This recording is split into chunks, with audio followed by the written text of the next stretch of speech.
everyone was so excited around here, man. And we get a lot of great artists in this building. So the fact that you've really freaked everybody out there coming into town is exciting. MATUSYAHU live in studio. Wow, this is, I mean, is this pretty normal for you now? I mean, do you have I know your following's always been really deep, but now when you show up places, I bet you get a really warm reception just constantly. Is this something you're used to now?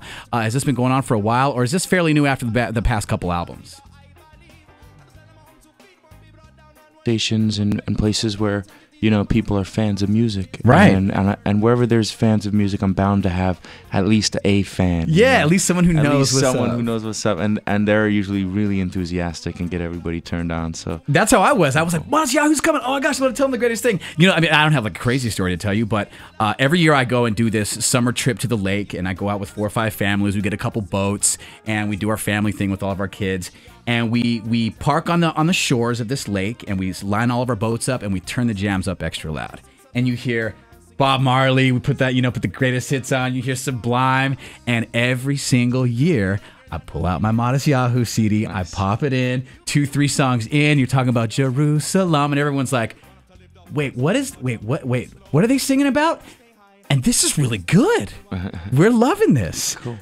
Is this the kind of response that a lot of people give you with your music? It's just great stuff to turn on whether you're hanging out with family. I mean, I just really, everything about the stuff that you make is just, it puts a smile on your face. Thanks a lot. Yeah, I think it's pretty positive music, and definitely I get a lot of like people across different lines listening to it. You know, like, you know, sometimes a young girl come with her mother, you know, and be like, sure. we can only agree on this awesome. CD. You know, that's like cool. Kind of stuff. I get a lot of that. I try to keep, I make lots of YouTube videos, and I try to make my stuff so, I go out of my way to make stuff appealing to little kids, because I have a 7-year-old daughter who likes to watch my stuff, and then of course my mom. I like to really make it mainstream. Do you go out of your way to make your music like that, or does it just end up like that? I think when you're making music, there's different times and different ways that it can go, and sometimes it can, for me, you know, it can go be a little more experimental, and sometimes, you know, it's really great when something hits home and, you know, it's just accessible for people. Yeah, know? It's the kind of thing that people want to listen to, and when that happens, it's a blessing. You know, it's really. Now, when I listen, when you know, when I'm on vacation or whenever I'm listening to one of your CDs, and I got my girl with me,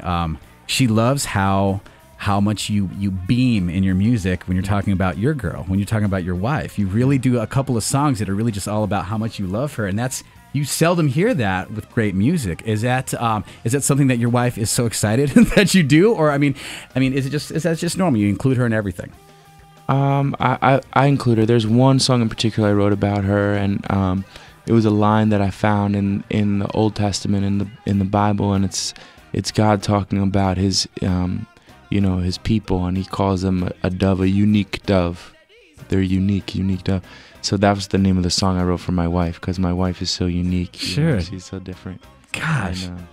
What an interesting guy. I know there's tons of, everyone says, you know, MATUSYAHU is very notorious because he has, you know, questionable requests that we don't know how to deal with sometimes, because he's a Hasidic Jew and he can't perform on Fridays and this stuff. And I laugh because we all got something. What are your restrictions? I mean, when it comes to your music career and your culture, what are kind of the restrictions you kind of have to mesh into one another? I guess the only real thing, you know, that's like sort of evident is I don't play on Friday night. You know, sure. So when the sun goes down Saturday, I can play, but it's that one 24-hour period from sundown Friday till Saturday. I turn off my cell phone, no gigs, nothing, just family time.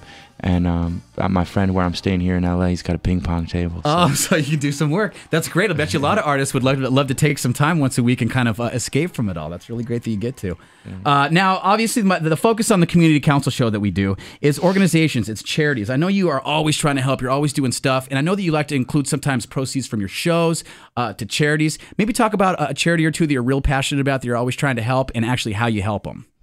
Well, we've done, last time we had a show in LA, we did it with Red. Right, it's Inspire Red, or however they do the promotions for that stuff. Everyone knows that, but go ahead, yeah. And that's been that was amazing. They do amazing work, and they they give money from performances or from stores that are connected with Red. A certain amount of money goes from the products that they sell. And, of course. It's really.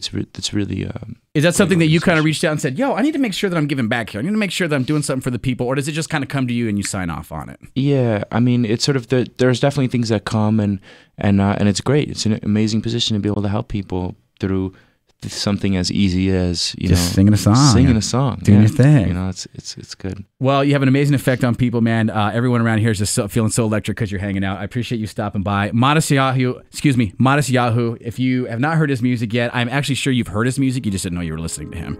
Every social gathering I get into ends up with some sort of MATUSYAHU record, at least one. So congratulations on that. You do so well with your music. We're excited about lots more. And thanks for coming through the KISS Studios, man. And enjoy your weekend. Pleasure.